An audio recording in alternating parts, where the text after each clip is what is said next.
my name is Tori. This is Novel Life. Welcome back to my channel. I am very excited for today's video. Not only am I going to be talking about books that I think are worth the hype, I'll also be telling you books that I don't think are worth the hype. Now, I have read some popular books in January. I also read a decent amount of new releases that came out, and I want to sit down and chat about them with you, and I will tell you if I think you should pick them up and read them, and if I think they're going to be for you, and why they may have not worked for me. Before we dive into the books that I have to talk about in today's video, I want to thank the sponsor of today's video, and that is Ana Luisa Jewelry. So I've worked with Ana Luisa quite a bit, and I love their stuff. So they recently just came out with kind of like a New Year Valentine's Day collection, and I was so excited for the pieces. Okay, so I got this beautiful necklace. So it has a butterfly, it has a little bit of a diamond, it has a bow, it has a heart. I love this so much. This is literally going to be my new piece that I wear all the time. I love the charm look. I love it. It's small enough that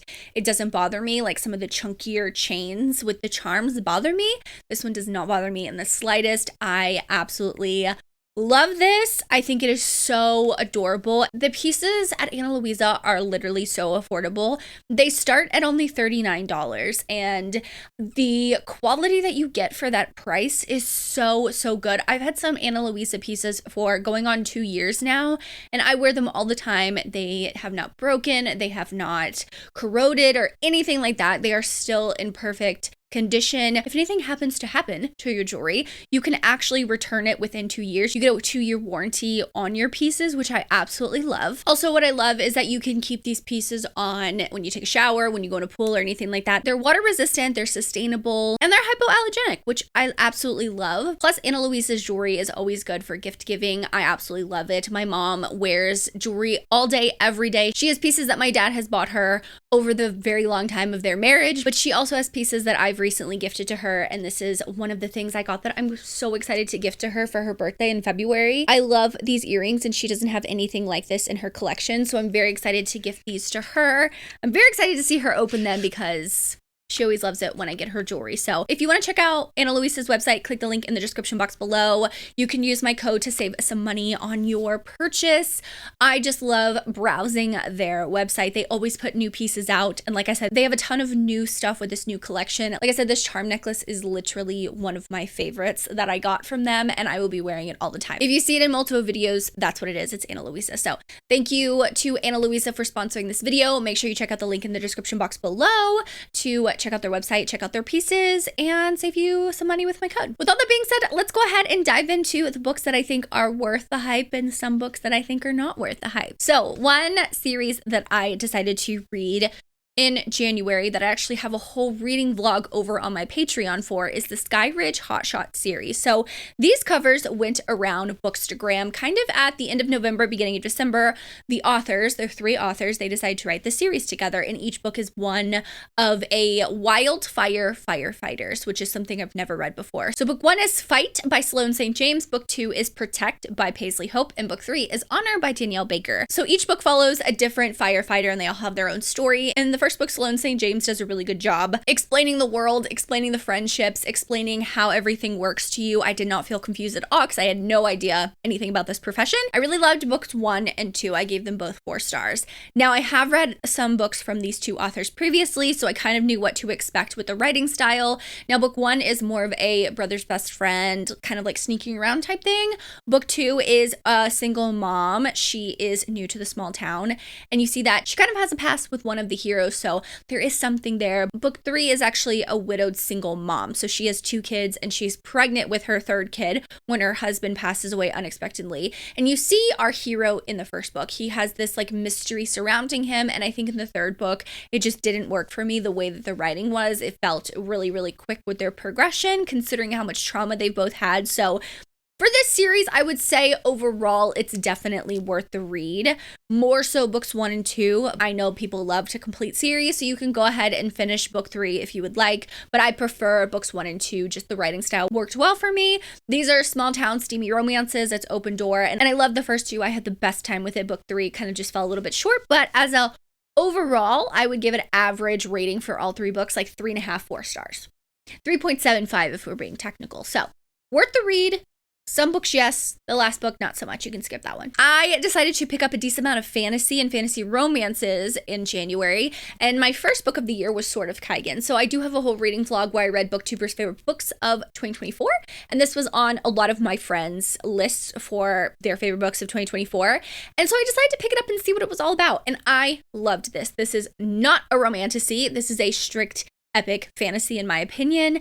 I really loved it though. If you were a woman and you're reading this book, I think that no matter if you're a mom, if you're married, if you are single, no matter what stage in life you are, this book will hit you in a different way. It's just women being in a society that kind of looks down on women and puts them in a specific box. It's very interesting and I loved it. I love the world building. It was not hard to understand at all, even though it was basically high fantasy, but this book really impacted me. Like, I still think about this book. Definitely want to reread it. It just is very rich in its writing, and not that it's dense, because I don't want to use dense, but it's very rich. Like, the author, the way that she writes this book is absolutely amazing. The writing style really worked for me, and I just loved the overall atmosphere and overall story of this book, and I would recommend it to anyone.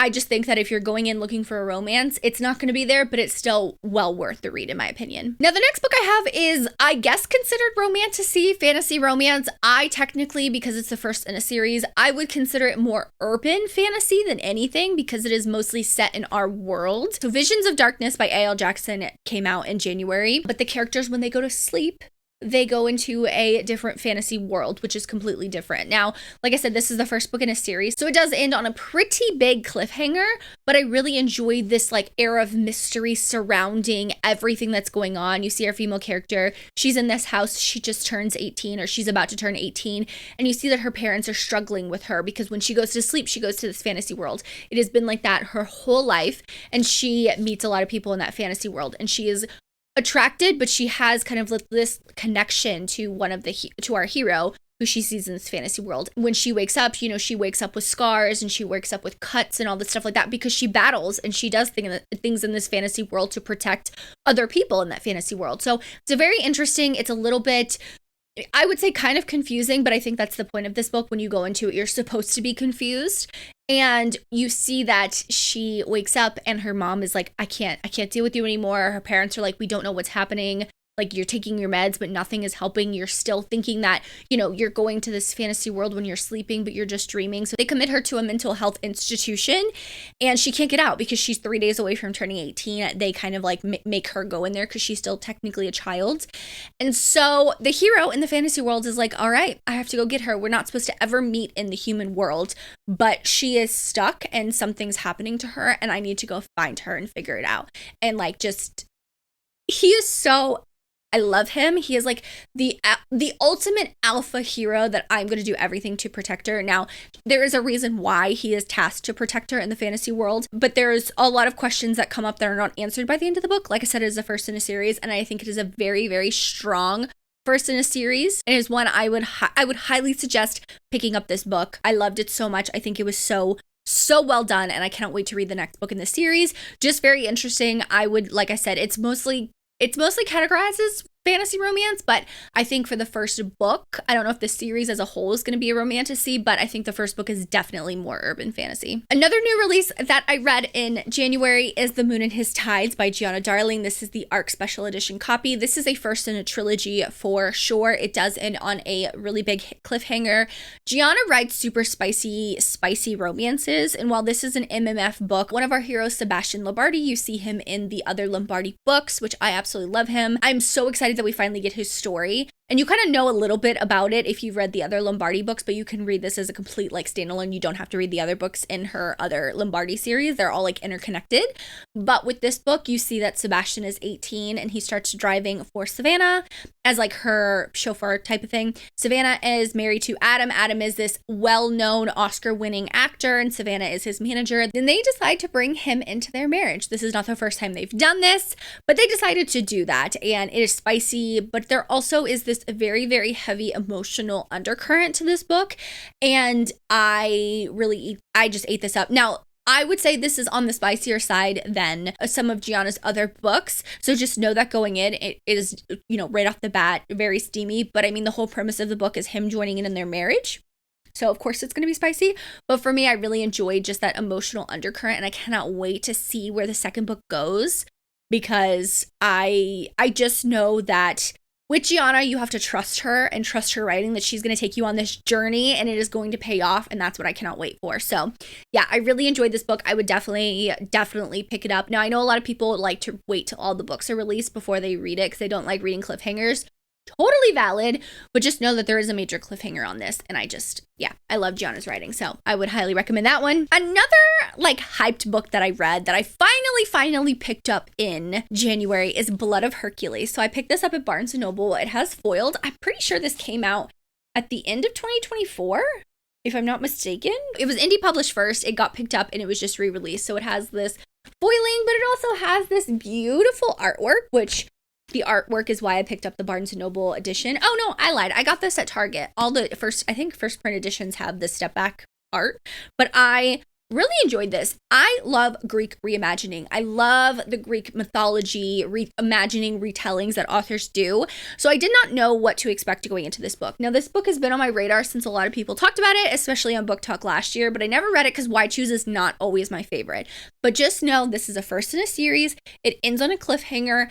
And there's not a lot of spicy romance in this book. Like our story is really following our female character. You're figuring out what is going on with her, why she is put into these trials, why she is at this specific moment in her life.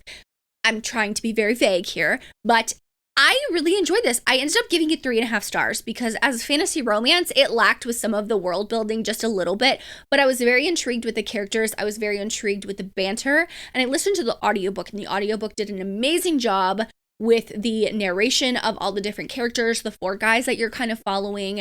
And I'm very intrigued enough with the characters that I definitely want to continue on with the series. I know the second book comes out this year. I just don't know when. And I definitely will be picking it up. I'm interested to see where she goes with the Greek mythology reimagining, because it definitely is a little bit different than what you traditionally would know. But I always like things that turn things on its head. You know what I mean? So I would recommend this one. It's in its own world, but it's not super high fantasy to where it's very hard to understand. It definitely takes place in the human world, and then kind of things transition to where all the Greek gods are and stuff like that. So very interesting. Very glad I picked it up, but a very interesting start to the series. And the last book that you all have been waiting for watching this video is my thoughts on Onyx Storm. Now, I am someone who I gave Fourth Wing 5 stars. I gave Iron Flame 3 stars, and I ended up giving this book 2 stars, 2.5 stars. I would not recommend this book. I think that if you are one of a handful of people that have not read this series, just go ahead and skip it. I don't know if it's worth it to continue. I say I want to pick up this series and finish it out just because I'm already 3 books in.